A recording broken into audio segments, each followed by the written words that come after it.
Hi, hello, I'm Will, also known as Axolotl Talks, and today I'll be playing Derelict. To put it simply, Derelict is almost the same as a Souls game, but on Roblox. It's made by Scrambled Leaves Studios and is extremely challenging but fun once you get the hang of it. The game demands precision and adaptability, and with terrifyingly hard bosses, it is great for hardcore gamers. Anyways, let's get into Derelict.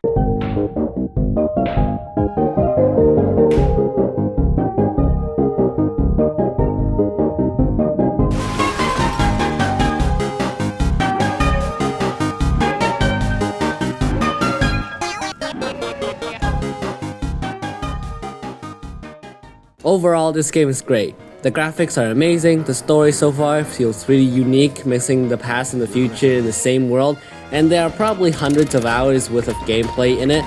Just like any other RPG games, you go in a loop of getting gear, killing enemies for loot, using it to make better gear, and repeat. But this game isn't just a walk in the park. No, this game will beat you down to a pulp and send you 6 feet under whenever it feels like it. In some places, mini-bosses roam the area, giving players a quote-unquote peaceful experience of lying dead on the floor, then running headfirst to a safe area trying not to get clapped while adrenaline is pumping through your brain as a 7-foot-tall superhuman charges at you. No joke, but while trying to get items for a quest, something summoned a nuclear bomb on me, and that's somehow not the most scariest part of this game. Like any other RPG game, combat plays an important role in this game, and if you can't master it, you won't be able to get anywhere, like at all. There are 4 main actions in this game: attacking, dodging, blocking, and riposting. Attacking lets you do damage to the opponent and is the only way that I know of that can do damage and kill enemies consistently. It is split into 2 other categories: light attacks, which deal small damage but only costing a small amount of stamina and giving access to riposting. Strong attacks, consisting of 4 even smaller parts that I will not go into because this video can't just be all about attacking. Basically, it deals higher damage for more stamina consumption, but it also has a small delay/charge between the time you use the attack and the attack happening in-game. Because of this, it is easier for the enemy to cancel your charge attacks by hitting you, and in a game where the enemies could 3-shot you, it isn't the best option to use mid-fight. Next, dodging. It is a good evasive move and could give yourself more space if you're in a sticky situation. In addition to moving you a decent distance, it also gives you a small window of invincibility while in the animation. It also costs some stamina to use, but you can dodge multiple times as long as you have some stamina left. Blocking. It reduces the damage of a single attack at the cost of some stamina. It is pretty useless in most situations, but when you have nothing else to do, it could change the outcome of a battle.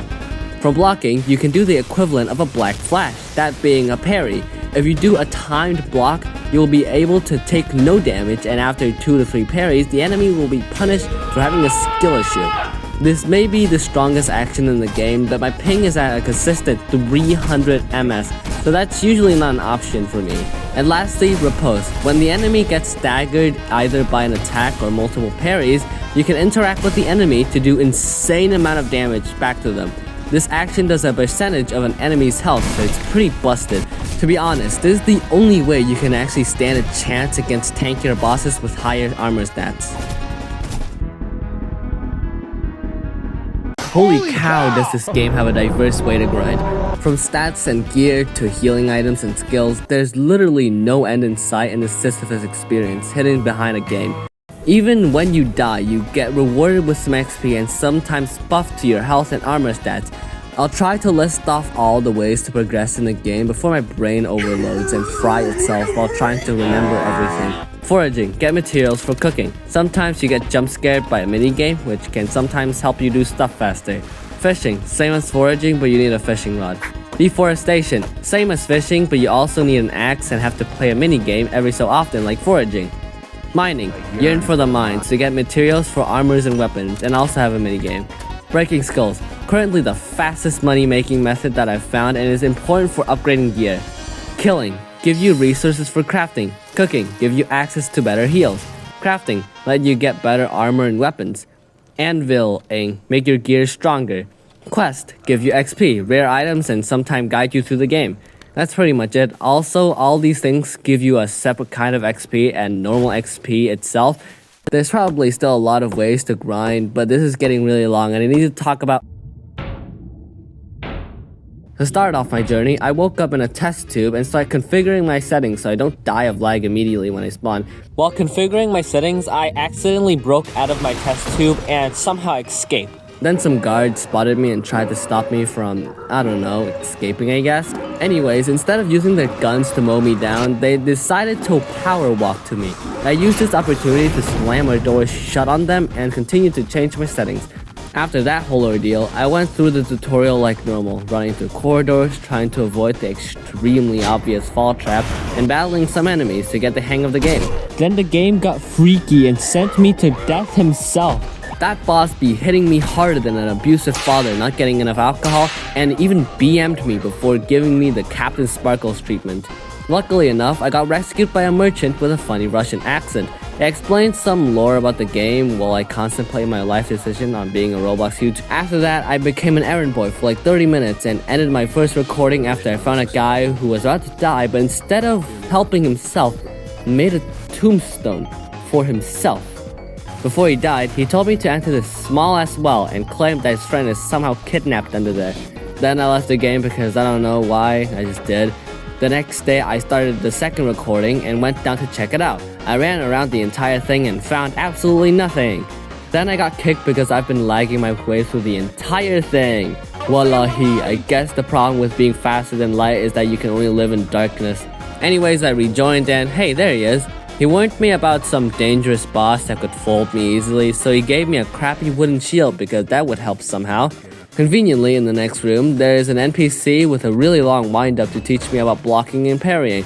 Apparently, I didn't understand the assignment of parrying and instead blocked and immediately started spamming M1. I got by, somehow, and fought the boss. I got folded.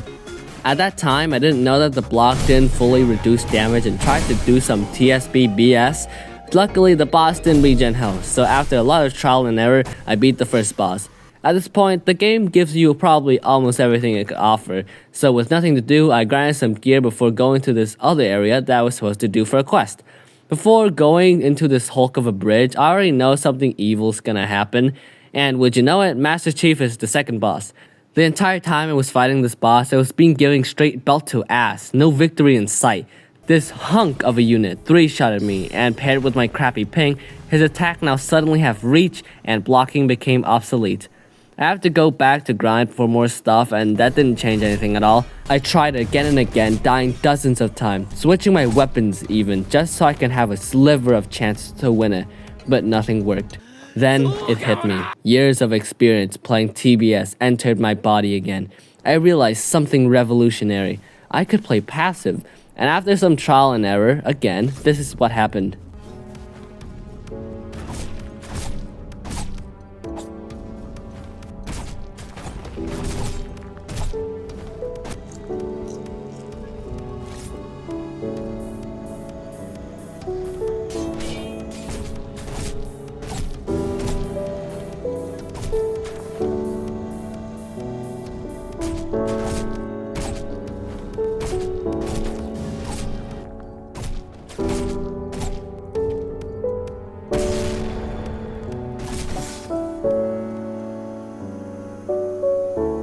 After 30 minutes of dying, I finally did it, and my reward was an item that I can't even use. Amazing.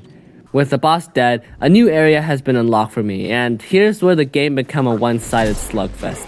I tried to do a quest for a starving man, but quickly realized why this game isn't fit for normal people. Just trying to get the ingredient for it was hard enough because I can't see a single thing in the dark, and to put salt in the wound, there are these NPCs or players or whatever they are, rocking Helldiver gear and weapons, while Stone Giggleliths are throwing hands with someone else in the distance. The fact that I'm still playing at all is a miracle in my book.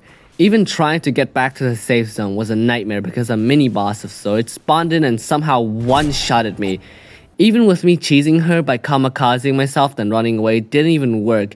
I would love to tell a story of what happens next, but my phone decided that it handled enough shenanigans and crashed Roblox. A little bit of digging later, I found that I only have around 100 megabytes left in my storage, so I just called it a day and made this long-ass script.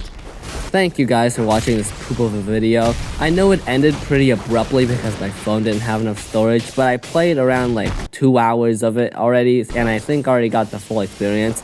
To the people who comment on my goofy crackhead server analysis, the reason I quote-unquote glazed my team was because I was describing my team from my perspective. I don't even know what the other team's motives are. One of them even wrote their motives as some brain rot BS that I would rather self-implode than read. Anyways, thanks a lot for watching, and I'll see you next time!